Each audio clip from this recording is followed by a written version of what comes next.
Transversal of parallel lines. Transversal, इसके बारे में तो हम बहुत अच्छे से जान चुके हैं। हम ये जानते हैं कि जब भी कोई एक लाइन दो या दो से ज्यादा लाइंस को इंटरसेक्ट करती है तो हम उस लाइन को एक स्पेशल नाम देते हैं जो कि है ट्रांसवर्सल। अब यहाँ पर आप देख पा रहे हैं कि हमें दो इंटरसेक्टिंग पॉइंट्स दिखाई दे रहे हैं P एंड Q, और इस इंटरसेक्टिंग पॉइंट्स पर बहुत सारे एंगल्स बनते हैं और इनमें से कुछ ऐसे पेयर ऑफ एंगल्स होते हैं जिन्हें हम स्पेशल नाम देते हैं, जैसे कि corresponding angles, alternate interior angles, co interior angles and alternate exterior angles. अब आज के इस लेक्चर में हम देखने वाले हैं ट्रांसवर्सल ऑफ पैरेलल लाइंस, यानी कि अगर कोई एक लाइन दो पैरेलल लाइंस को इंटरसेक्ट करती है, यानी कि अगर यहां पर M और N दोनों लाइंस पैरेलल हो जाएं, तो दोस्तों जो भी एंगल्स बनते हैं इनमें हमें एक ब्यूटीफुल रिलेशन देखने को मिलता है।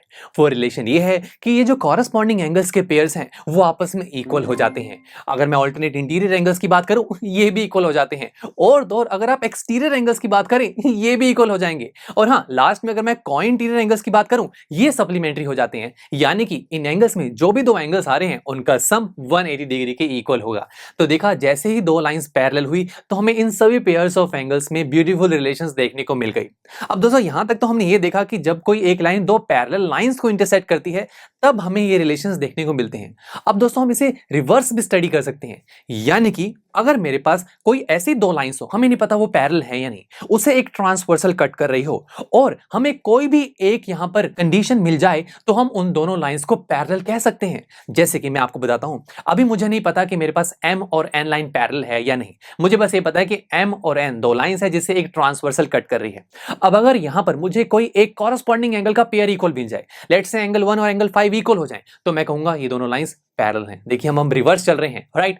अब अगर आपको कॉरस्पॉन्डिंग एंगल का पेयर नहीं मिल रहा तो आप ऑल्टरनेट इंटीरियर एंगल्स का पेयर देख लीजिए, यानी कि अगर आपको एंगल 4 और एंगल 6 इक्वल मिल जाए तब भी आप दोनों लाइंस को पैरेलल कह सकते हैं। और हाँ, एक्सटीरियर एंगल को मत भूलिएगा, अगर आपको ये भी पेयर इक्वल मिल जाता है तब भी आप दोनों लाइंस को पैरेलल कह सकते हैं। और लास्ट में क्या कंडीशन थी? यस, को इंटीरियर वाली।